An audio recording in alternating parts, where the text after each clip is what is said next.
नमस्कार दोस्तों, उषा की आवाज चैनल में आप सभी का स्वागत है। हमारी आज की कहानी है, मम्मी आपने मुझे सर्वेंट जैसा फेस क्यों लगाया। रचना और पुनीत एक शिक्षक दंपति थे और दो बेहद प्यारी जुड़वा बेटियों के माता पिता, पर दोनों में जमीन आसमान का अंतर था। जहाँ त्रिशा दिखने में बिल्कुल बारबी डॉल सी लगती थी, वहीं काकुल साधारण परंतु बेहद कुशाग्र बुद्धि, उसकी बोलती आंखें और मीठी बोली सबको पल भर में अपना बना लेती। रचना एक डिग्री कॉलेज में संस्कृत की व्याख्याता थी और पुनीत मनोविज्ञान के शिक्षक। दोनों ने ही अपनी बेटियों को अच्छी परवरिश दी थी। दोनों बेटियां अच्छे और नामी ग्रामी स्कूल में पहली कक्षा में पढ़ती थी, जहां काकुल बहुत ही शांत और प्यारी बच्ची, वहीं त्रिशा बहुत ही चुलबुली थी। स्कूल की कोई भी एक्टिविटी बगैर त्रिशा के पूरी नहीं होती थी। सांवली सलोनी काकुल जो भी एक बार पढ़ लेती जल्दी भूलती नहीं थी।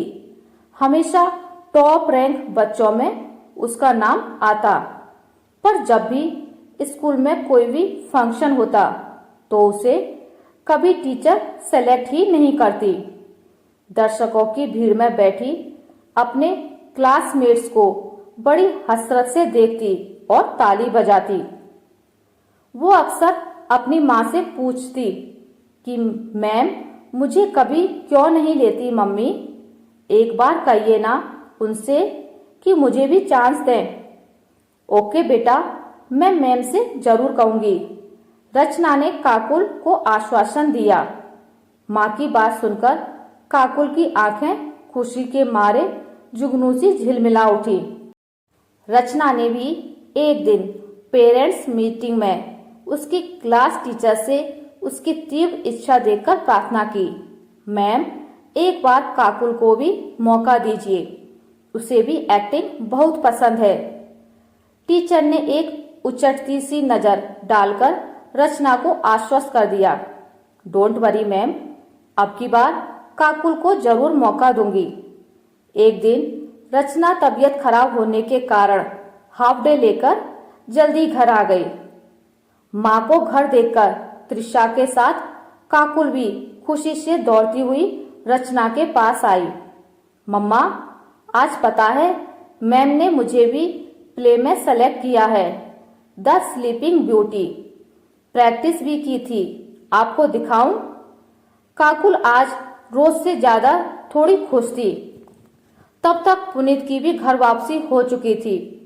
उसने भी खुशी से ताली बजाकर कहा, वाओ आज तो हमारी दोनों प्रिंसेस सेलेक्ट हो गई।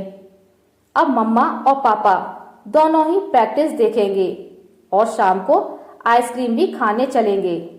त्रिशा और काकुल दोनों ही प्ले की प्रैक्टिस खुशी खुशी दिखाने लगी, लेकिन पुनीत का चेहरा सफेद पड़ गया और रचना की आंखों से के साथ गला भी भर गया।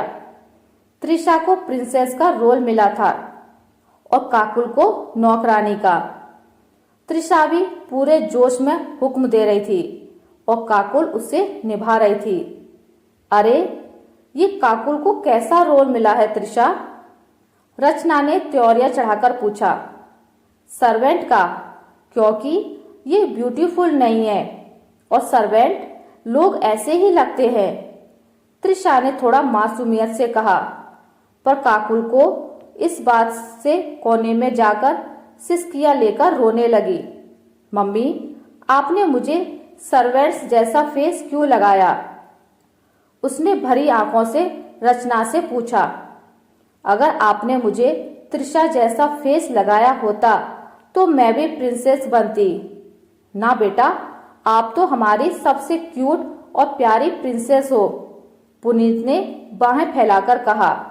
पता है हमने आपका नाम काकुल क्यों रखा? क्यों पापा?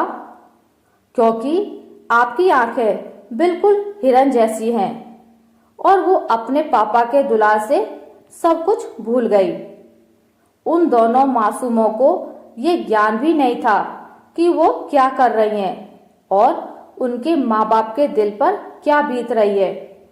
शाम को पुनीत ने दोनों को वायदे के अनुसार आइसक्रीम खिलाई। अगले दिन दोनों ने ही उनकी प्रिंसिपल से बात करने का निर्णय लिया। प्रिंसिपल मिसेज ने अपने पूरे रुबाब के साथ उन दोनों को बैठने को कहा और उनसे आने का कारण पूछा। इसके साथ ही खुद को बेहद व्यस्त बताते हुए बात जल्दी खत्म करने को कहा। पुनीत ने बेहद दृढ़ता के साथ कहा, मैम, आपको आज हमारी बात भी सुननी पड़ेगी और ध्यान भी देना पड़ेगा, क्योंकि मुद्दा बेहद संवेदनशील है। कहना क्या चाहते हैं आप मिस्टर शर्मा? प्रिंसिपल ने थोड़े तीखे स्वर में कहा। वही जो सच है मैम, रचना ने भीगे स्वर में कहा। मेरी दोनों बेटियों को प्ले में लिया गया, पर एक को रोल दिया प्रिंसेस का और दूसरी को नौकरानी का। ऐसा क्यों? प्रिंसिपल ने थोड़ा चौंकते हुए घंटी बजाई और पियोन को कहा कि एक्टिविटी टीचर सोनिया मैम को मेरे पास भेजिए। सोनिया ने भी परेशानी भरे हाव भाव के साथ अंदर दाखिल होते हुए आने की परमिशन मांगी।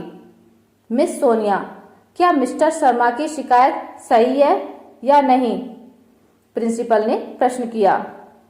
पूरा मामला सुनने के बाद सॉरी टू से मैम, लेकिन बच्चे को रोल उसका लुक देखकर ही दूंगी ना, और वैसे भी एक प्ले ही तो है, क्या फर्क पड़ता है? जो सर को इतना बुरा फील हो रहा है।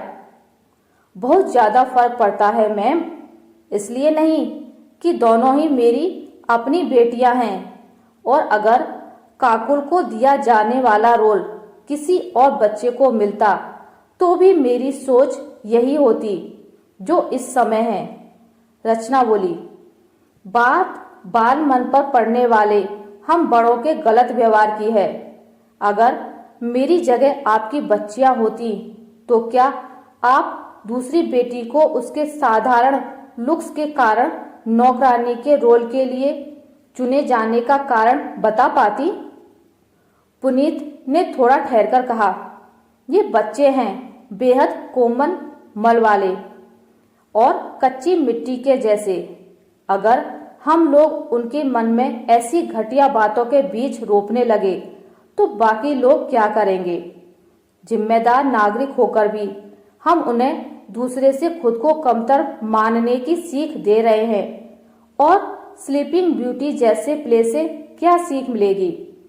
प्रिंसिपल ने थोड़ा सोचकर कहा, मिस्टर एंड मिसेस शर्मा, आप दोनों का सुझाव आदर योग्य है और इस पर हम अमल भी करेंगे।